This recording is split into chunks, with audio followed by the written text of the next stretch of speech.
আমি শম্পা চৌধুরী আজকে আপনাদেরকে করে দেখাবো কালো জাম। তো চলুন কি কি লাগছে দেখে নেওয়া যাক। তার আগে বলি, যদি আপনাদের ভালো লাগে তাহলে অবশ্যই লাইক করবেন, শেয়ার করবেন আর সাবস্ক্রাইব করবেন অবশ্যই।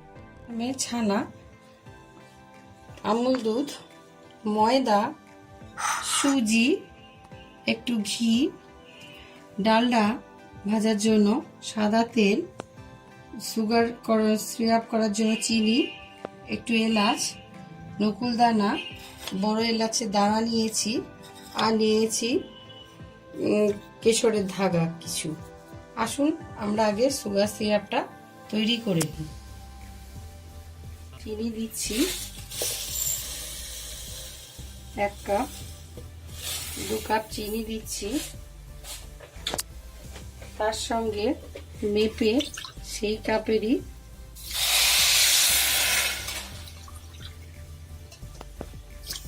2-3 কাপ মতন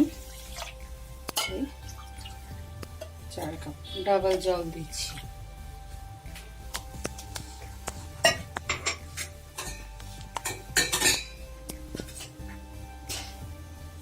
সুগার সিরাপটা হওয়ার জন্য দর্শক বন্ধু চিনিটা মেল্ট হতে হতে আমি একটু ঘিও দিয়েছি যাতে সুন্দর একটু গন্ধ বেরোয়।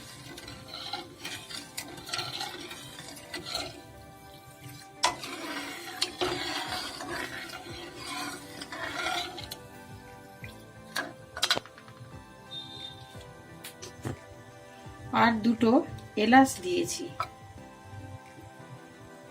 দর্শক বন্ধু এটা হতে থাক, ততক্ষণ ফুটতে থাকুক।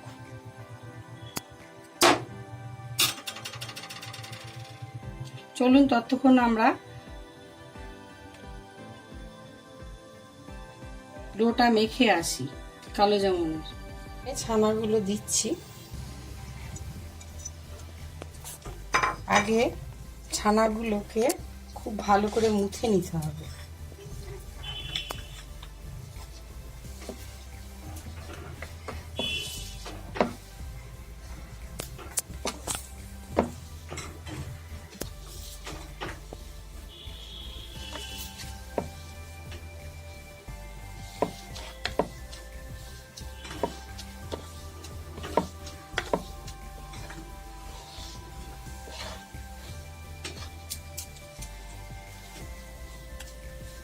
হাতের এই অংশ দিয়ে যদি আপনারা মুছে নেন তাহলে ক্রিমি স্ট্রাকচারটা যতক্ষণ না আসছে ততক্ষণ আপনারা এটাকে মেখে যেতে হবে।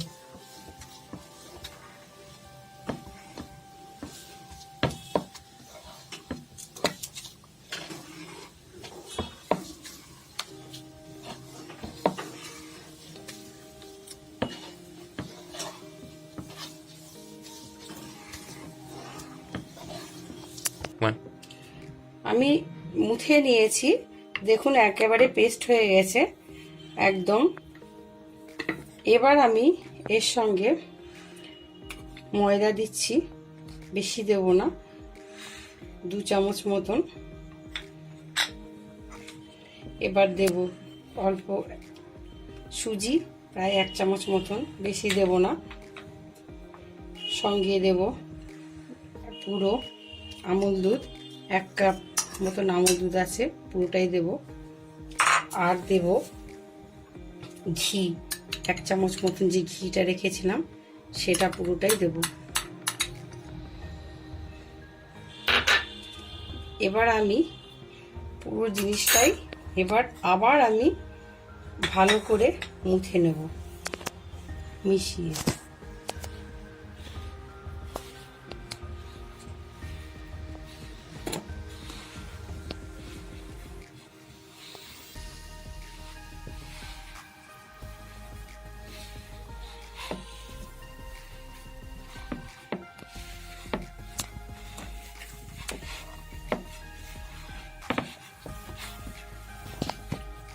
দর্শক বন্ধু দেখুন, এটা মাখতে মাখতে এটা এতটাই সিল্কি হয়েছে দেখে নিন যে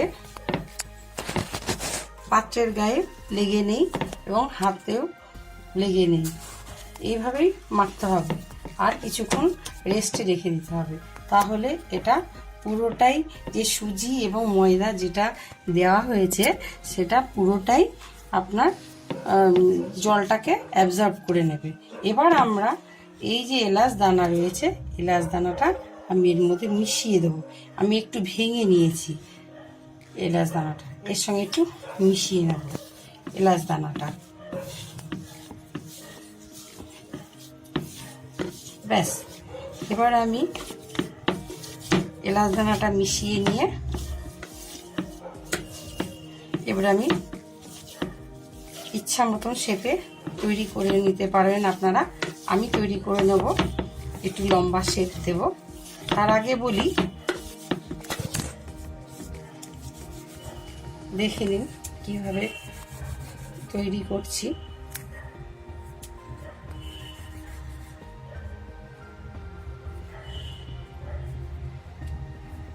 আমি আগে লেচি তৈরি করে নিই।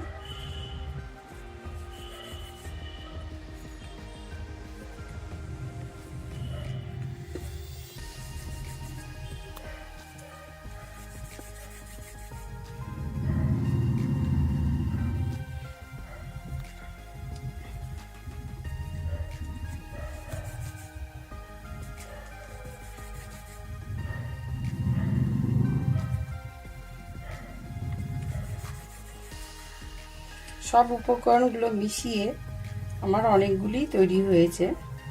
আপনারা আপনাদের ইচ্ছা মতন শেপ করে নেবেন। আমি একটু লম্বায় করছি। প্রথমে একটু চেপে চেপে করবেন, দেখে নিন। তারপরে এটাকে একটু লম্বা শেপ দেবেন।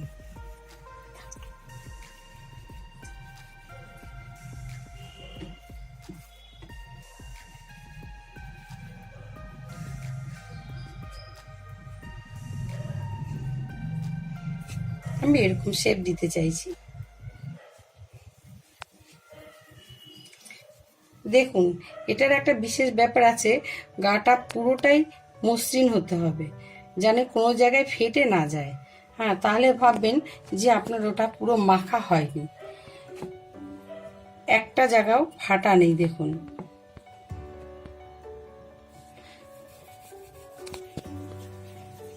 চেপে চেপে প্রথমে মাখবেন, গোল করবেন, তারপরে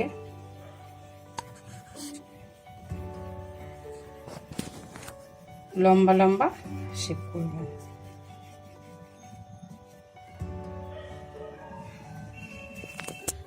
দর্শক বন্ধু, আমি কতগুলো লম্বা শেপে করে নিয়েছি, এবার কয়েকটি গোল শেপেও বানাচ্ছি। দেখে নিন, প্রথমে চেপে চেপে গোল করে নিয়ে তারপরে মাঝখানে একটু গর্ত করে নিয়ে সেই যে রাখা নকুলদানাগুলো ছিল সেইগুলো ভরে দিচ্ছি। একটু নকুলদানা ভরে দিচ্ছি, বেশ মুড়ে দিন। এবার গোল করুন।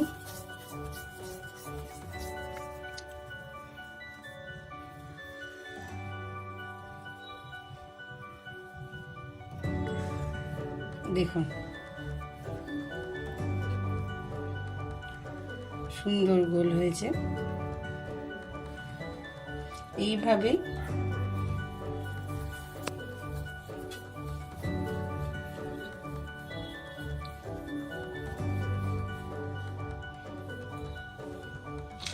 আমি প্রত্যেকটি করে নিচ্ছি।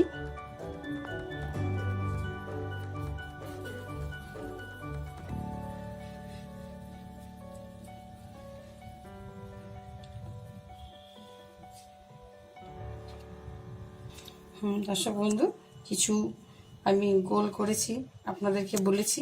এবারে এগুলোকে আমি একটু ভিজা ন্যাকড়া দিয়ে রেখে দেবো যাতে ড্রাই না হয়ে যায়। আর আমি ওই সেই সুগার সিরাপটা যেটা করতে দিয়েছি সেটাকে দিকে আমি একটু যাব, যাতে উপরটা ড্রাই না হয়ে যায়। আর যেটাতে ভাজবো সেটাতে যাব। চলুন দেখি সুগাসিরা কতটুকু হলো। দর্শক বন্ধু, আমার যে সুগার সিরাপটা হয়ে গেছে সেটা দেখতেই পাচ্ছেন। এবার আমি গ্যাসটা বন্ধ করে দেব আর আমি কালো জামটা ভাজতে চলে যাব।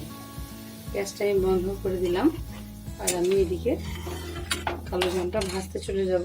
তার আগে আমি কেশরের এই ধাগাগুলো দিয়ে দেব।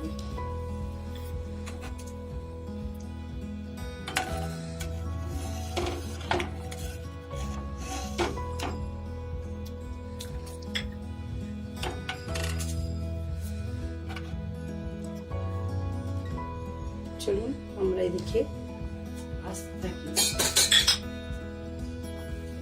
আমি এখানে রিফাইন্ড অয়েল দিয়েছি, তার সঙ্গে আমি এই ডালটা মিশিয়ে দিচ্ছি। পুরোপুরি ডালটাই ভাজবো না,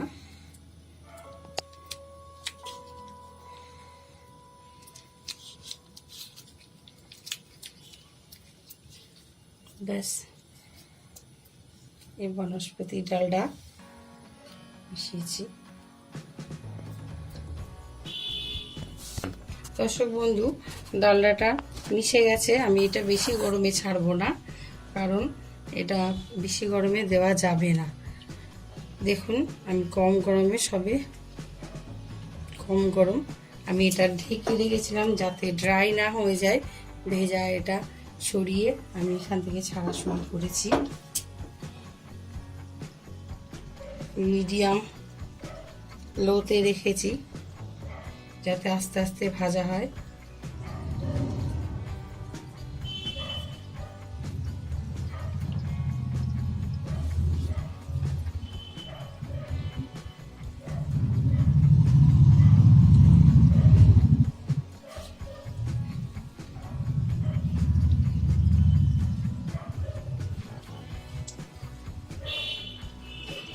প্রথম ব্যাচ আমি ভাজা শুরু করেছি।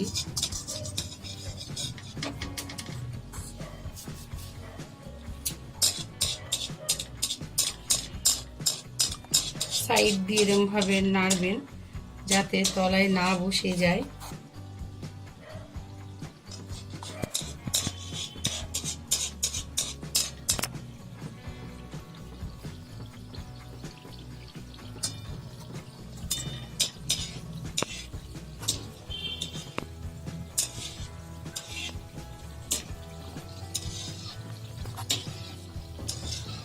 ঘোরাতে থাকবেন,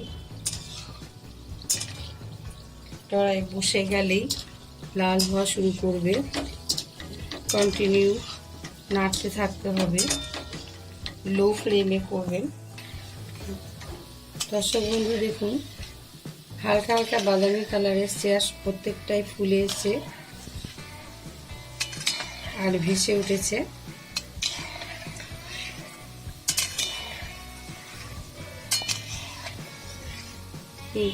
একভাবে নেড়ে যেতে হবে যাতে চারিপাশে ভাজা হয় ভালো করে।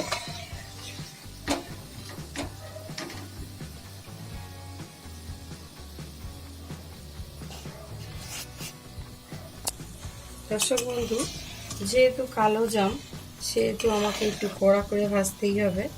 তাই জন্য আমি যতক্ষণ কালার না আসছে ততক্ষণ আমি এটা ভেজেই যাব। তাই একটু ভাজছি লাল করে।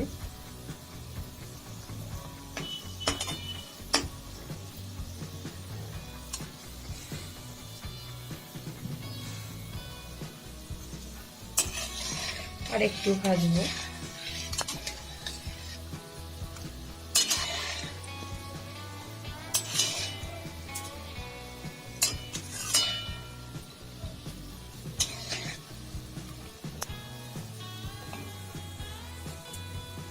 দর্শক বন্ধু দেখুন, আমার একদম ভাজা হয়ে গেছে, একটিও ফাটেনি। এত সুন্দর করে মাখা হয়েছিল তখন। প্রথমে আমি লো ফ্লেমে ভেজেছি 10 মিনিট, আমি এখন 5 মিনিট হাই ফ্লেমে ভেজে নিলাম। এবার আমি রসে ফেলবো ডাইরেক্ট, পুরোটা সব ভেজে।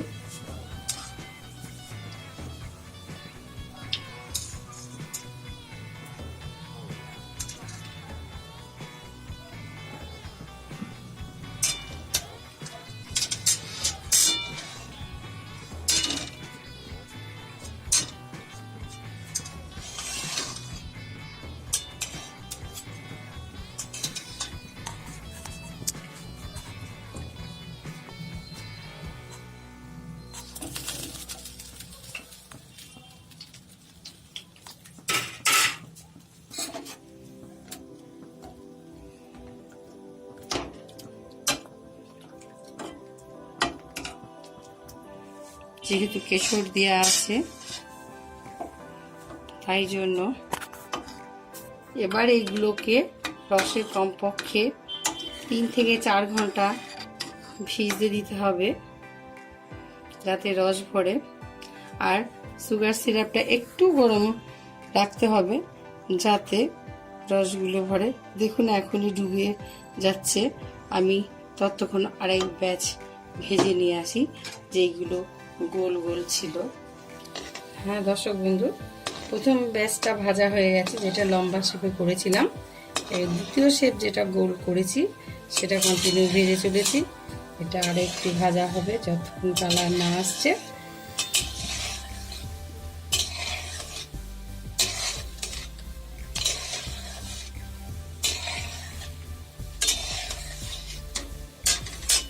প্রথম যেগুলো করেছি সেগুলো রসে প্রায় ডুবে এসেছে, কিছুক্ষণ টাইম লাগবে। কতটা সফট হয়েছে দেখুন, এগুলো জলের রসে ডুবে গেছে পুরো।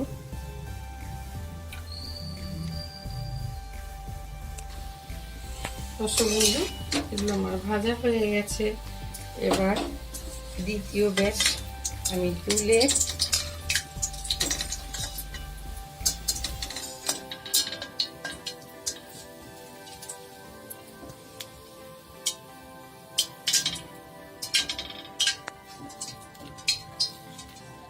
আমি রসে ডুবিয়ে দিচ্ছি।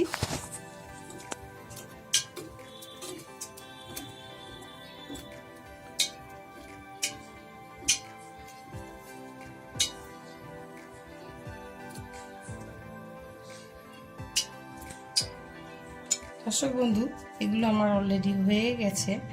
আমি 3 ঘন্টা ভিজিয়ে রেখেছি, এগুলো সব রসে ডুবে গেছে। আমি এবার সার্ভ করার পালা। আমি এগুলো সার্ভ করে দেখাচ্ছি।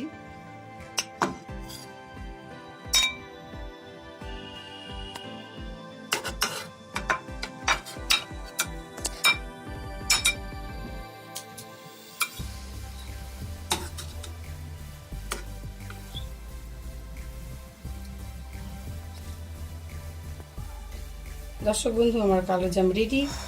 একটা কেটে দেখাচ্ছি, দেখুন কতটা সফট হয়েছে, দেখুন ভেতরটা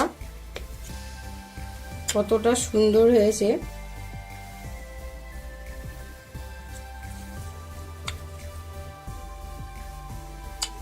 দেখলেই বুঝতে পারবেন,